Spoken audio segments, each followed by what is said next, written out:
Libu-libong taon na ang nakalipas, kumaripas din ang pag-usbong ng bawat Pilipino at ang pamumuhay ng bawat pamilya. Kamusta na kaya ang mga kabataan ngayon?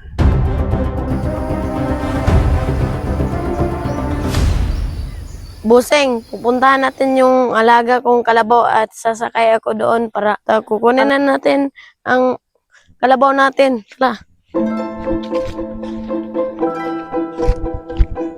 Paiti, kung silpan niya nga.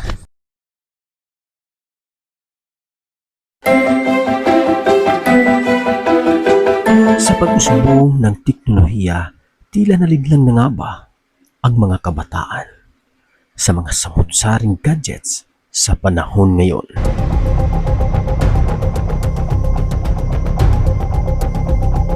Tunghayan natin ang kwento ni Dave kung saan ibabahagi niya kung paano ang pag-aalaga ng mga hayop tulad ng kalabaw, baka, kambing at iba pa. Kung umabot ka dito, baka pwede makahingi ng isang subscribe. Malaking bagay na po yan sa aking munting channel. Dito lang sa Mr. Kasagpa. Maraming salamat po.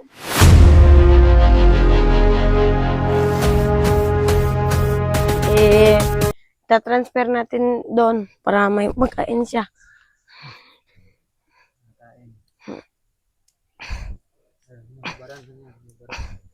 Kukunin na natin mga boss.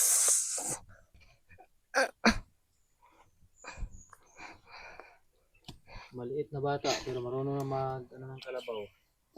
Namugos pala kami kagahapon mga bossing.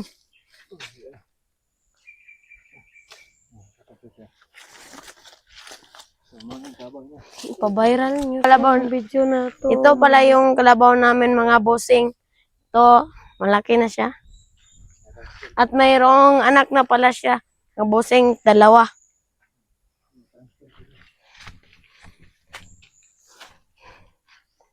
Transfer na natin doon mga bossing para may makain na siya. Mag-transfer ng or magpalaga ng mga hayop mga bossing. So ganito kasi pag ang mga bata pag nasa probinsya, ang bisyo ay magtatrabaho talaga mga bossing. Dave ang kanyang pangalan. Pero sa modernong panahon ngayon, ang kinakaharap ng mga kabataan na iba si Dave, mas nakatutok siya sa pag-aalaga ng mga hayop. Hinati niya ito para mabigyan din niya ng oras ang pag-aalaga ng mga hayop bago ang gadgets. Ano yung mga bossing mga anak. So Kabataan, trabaho muna bago hawakan ang gadgets. Tulungan mo na si mama at papa, lalo na sa gawaing bahay, dahil walang ibang magtutulungan kundi ang pamilya upang sa hinaharap pamilya ay hindi sasablay sa anumang hamon sa bawat laban ng pamumuhay, upang sa hinaharap buhay ay masagana. Mga kasagpa, maraming salamat po sa panonood. Naway, huwag kalimutang mag-subscribe. Salamat po. God bless as always.